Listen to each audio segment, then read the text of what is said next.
There you go. Check out this blower resistor. Fritz, look at this. See it? Yeah. Thing is so rotted that that's its only point of contact. High speed. No, that's the medium speed where it welded to it. That's off. That's low. One higher. Oh, it doesn't have contact anymore. There you go.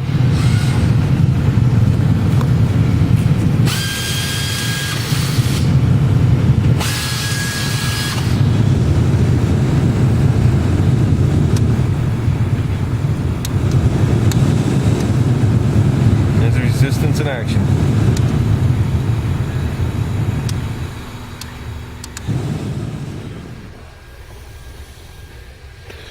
Yeah, some of our cars have transmission problems based on the computer.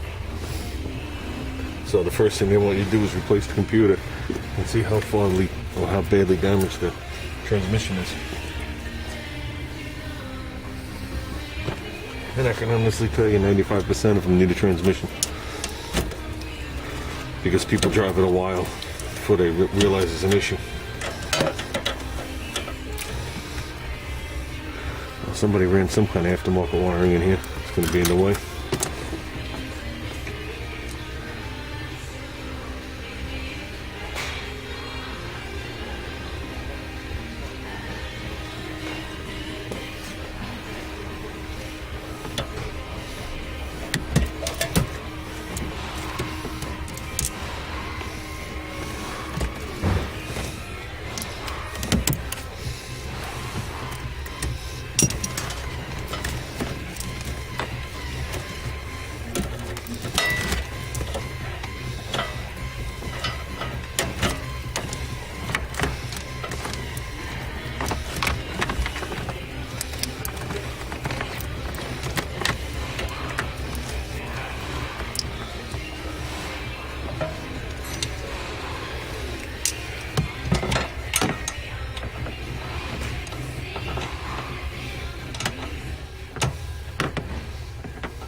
Oh, we got the computer and let's take it for a ride.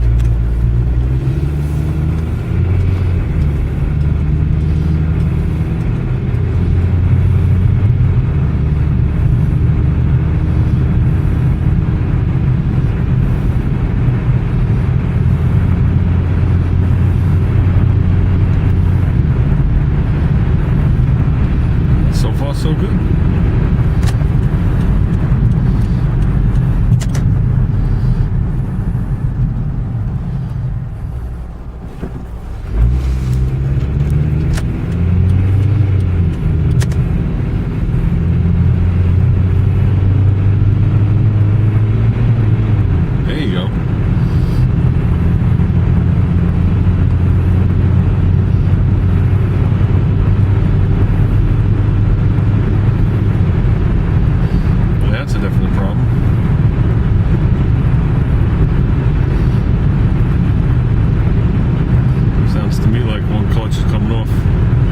Fast and the other one's coming on. There you go.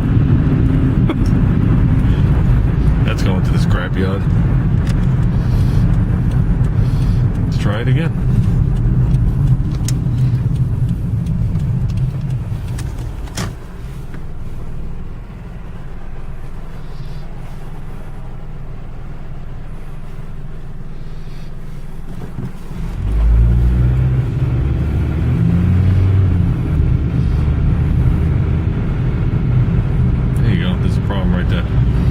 I don't know if you guys could, how much you could pick up on the camera, but it goes to shift, and it sounds like whatever's coming off a third gear is just sliding away and then coming on. And I guess depending on how much gas I'm going to give it is whether it just hangs like that, which you guys probably can't pick up on, or whether it slips. These units are pretty simple. These units are just a stack-on unit. They just keep stacking stuff on.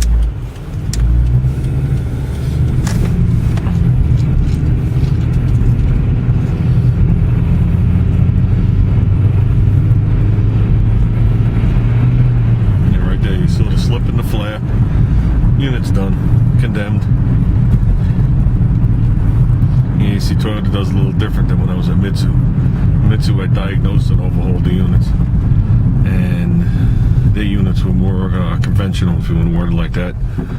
The way they applied stuff, you know, there was a lot of timing involved with stuff coming on, coming off, coming on, coming off. The earlier units like this one, this car's 10 years old. Toyota did a lot of stack on, stack, stack, stack, stack, stack. It wasn't until like 2007 when they came out with the new Camry that they went to the other unit.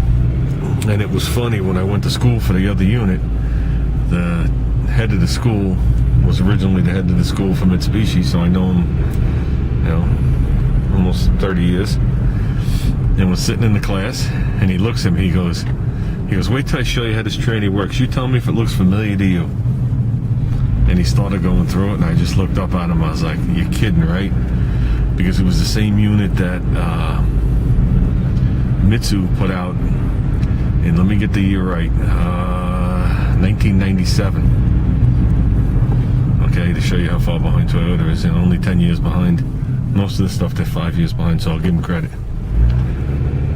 But with Mitsubishi, it wasn't a unit problem, they had computer problems. And the best way it was explained to me, and I can explain it to you, is the unit was capable of doing things that the computer didn't recognize. Okay, it's like looking through the windshield of your car and blacking out your side windows.